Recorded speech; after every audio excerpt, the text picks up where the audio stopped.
Hello guys, welcome back to सरकारी नौकरी वाले बाबा। I am Rishabh. जैसा कि मैंने अपने पिछले वीडियो में आपसे समाज के बारे में चर्चा की थी।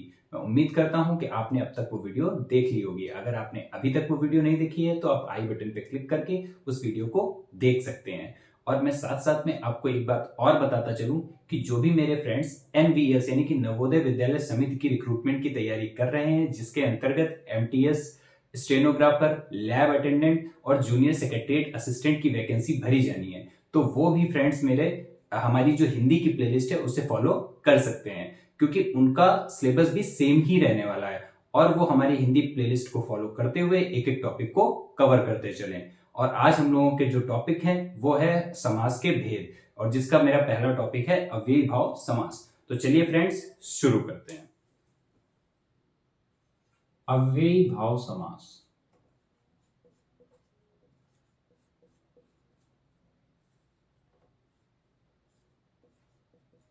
फ्रेंड्स, अव्ययी भाव समास जो है वो हमारे समास के भेदों में पहला भेद है। और मैं आपको एक बात और बताता चलूं कि जैसा कि इसके नाम से ही स्पष्ट है कि इसमें क्या प्रयोग होगा, अव्यय। क्या प्रयोग होने वाला है? अव्यय। अव्यय से जिसका भाव निकले वही क्या होगा? अव्ययी भाव समास। तो पहले हमें ये बात समझनी पड़ेगी कि आखिर अव्यय क्या है, आखिर ये अव्यय क्या है। तो मैं आपको बताता हूं कि अव्यय जो है इसको भी हम इसी के नाम से समझेंगे कि अ और व्यय। आ का मतलब ना से होता है, ना खर्च होने वाला, व्यय होने वाला, यानी कि जिसका व्यय ना हो। व्यय कोई पैसे तो है नहीं जो व्यय हो जाएंगे। तो फिर इसका मतलब क्या होगा? इसका मतलब ये है कि जिस पर लिंग, वचन और कारक का,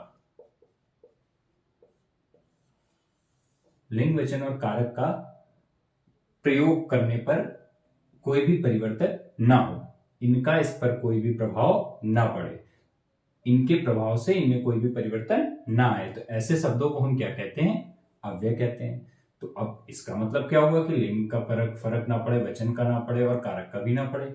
इसका मतलब क्या हुआ? तो मतलब को भी समझते चलते हैं। यहीं पे हम एक उदाहरण ले लेते हैं। और एक अव्यय शब्द है, मैं ये आपको बता देता हूं।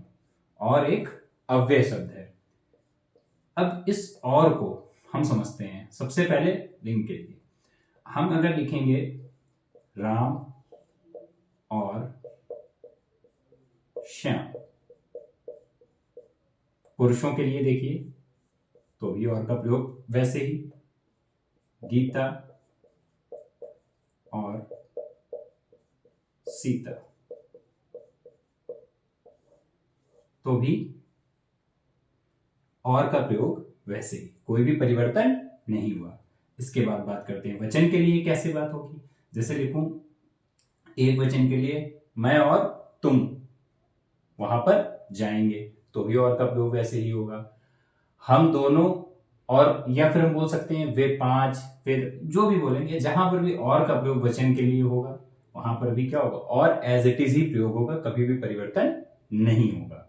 समझ में आ गया फ्रेंड्स? तो सबसे पहले हमने समझा कि अव्यय क्या है। अव्यय वे शब्द होते हैं जिन पर लिंग, वचन और कारक का प्रयोग करने पर कोई प्रभाव नहीं पड़ता है, वो हमेशा वैसे ही रहते हैं।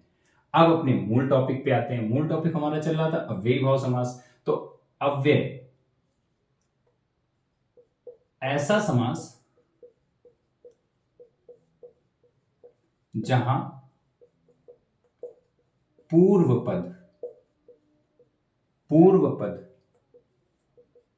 अव्यय हो,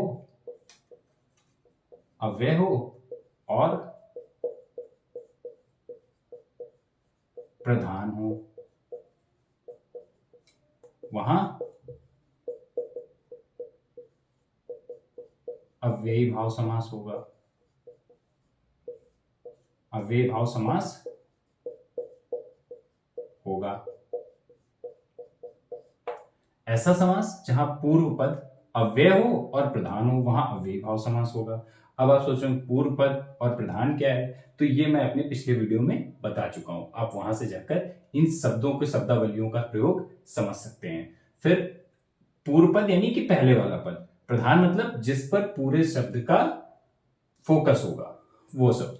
ठीक है, तो अब हमें बात समझ में आ गई कि ऐसा समास जहां पूर्व पद अव्यय हो और प्रधान हो। तो पहचानना तो बहुत ही आसान हो गया कि जो इसका पूर्व पद होगा, यानी जो पहला पद होगा, पहला पद होगा, जो हमारा पहला पद होगा वो कैसा रहने वाला है, एक तो अव्यय होगा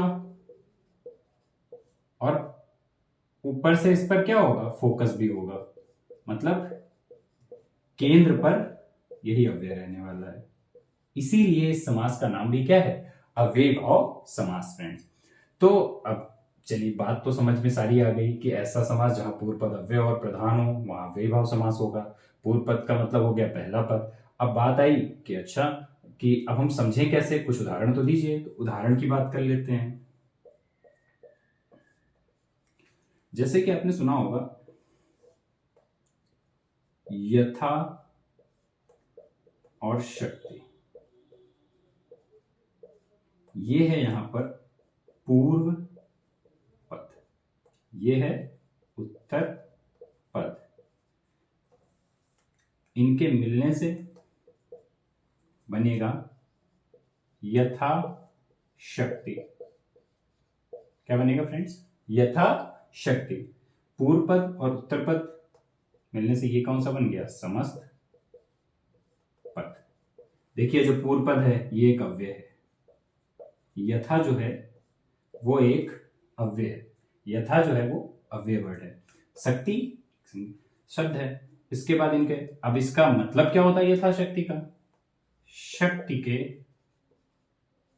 के अनुसार।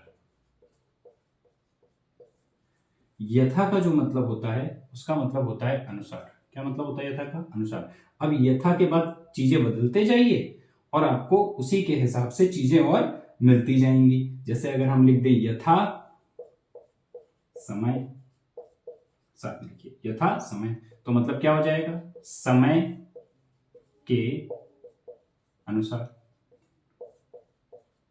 तो देखिए समय के अनुसार एक शब्द, तीन शब्द थे, उनको मिला करके हमने एक छोटा शब्द बनाया संक्षिप्तीकरण, जो कि समास की मूल धारणा है। तो हमने समय के अनुसार को यथा समय बनाया, और यथा समय में क्या क्या चीजें हैं, यथा एक अव्यय है और समय एक शब्द, इनको मिलाकर हमने समय के अनुसार को यथा समय बना दिया। और यथा का अर्थ अनुसार होता है। ठीक है, तो अब यहाँ पे आपको चीजें समझ में आ गई होंगी कि अव्ययीभाव समास क्या होता है, जिस पर अव्यय मुख्य फोकस पे भी रहेगा और पूर्व पद हमेशा अव्यय होगा। ठीक है फ्रेंड्स, तो अव्ययीभाव समास ऐसा समास जहां पूर्व पद अव्यय हो और प्रधान हो वहां अव्ययीभाव समास होगा। अब इसके बाद, अब इसकी पहचान, अब आपके पेपर में प्रश्न ऐसे आएगा, जैसे लिखा हुआ है कि प्रतिदिन, प्रतिदिन में कौन सा समास होगा। अब आपको अपने हिसाब से बताना होगा कि कौन सा समास होगा। तो अगर आपने देख लिया कि प्रति वर्ड लगा है जो कि एक अव्यय है, जो कि एक अव्यय, तो इसका मतलब इसमें कौन सा समास होने वाला है, अव्ययीभाव समास होने वाला है। तो चीजें हमारे लिए आसान हो जाएंगी। तो मैं पहचान के तौर पर आपको कुछ अव्यय शब्द लिख देता हूं जो कि अक्सर पेपर में पूछे जाते हैं। तो जैसे कि सबसे महत्वपूर्ण तो मैंने बता ही दिया, यथा, नी का मतलब निरोग जैसे। ठीक है फ्रेंड्स, अनु, आ जैसे अनुमान। ठीक है, आ, प्रति दिन मैंने बता ही दिया है, उपकार समझ गए होंगे आप लोग, है कि नहीं। आ का आजीवन, प्रतिदिन, उपकार। इसके बाद बात कर लें हर। ठीक है फ्रेंड्स, इसी तरीके से आदि आदि कई शब्द होते हैं, पर ये कुछ महत्वपूर्ण शब्द मैंने आपको लिख दिए हैं जो कि अक्सर पेपर में पूछे जाते हैं। अगर आपको कोई भी ऐसा शब्द पेपर में मिलता है, आपके क्वेश्चन पेपर में मिलता है जो कि यथा, नी, अनु, आ, प्रति, उप, हर और उनमें अव्ययीभाव समास की अवधारणा लग रही है, तो आप अगर ध्यान से समझेंगे तो आपको आसानी से समझ में आ जाएगा कि इसमें अव्ययीभाव समास है। तो फ्रेंड्स, आप वीडियो को पॉज करके इन चीजों को अपने पेपर में नोट कर सकते हैं और इसके नोट्स भी बना सकते हैं। मैं कोशिश करूंगा कि मैं इसका पीडीएफ भी आपको अपने टेलीग्राम चैनल पर अवेलेबल करा दूं। तो फ्रेंड्स, आई होप आपको अव्ययीभाव समास समझ में आ गया होगा। तो चलिए मिलते हैं अपने नेक्स्ट वीडियो में, जिसमें हम तत्पुरुष समास के बारे में चर्चा करेंगे। धन्यवाद।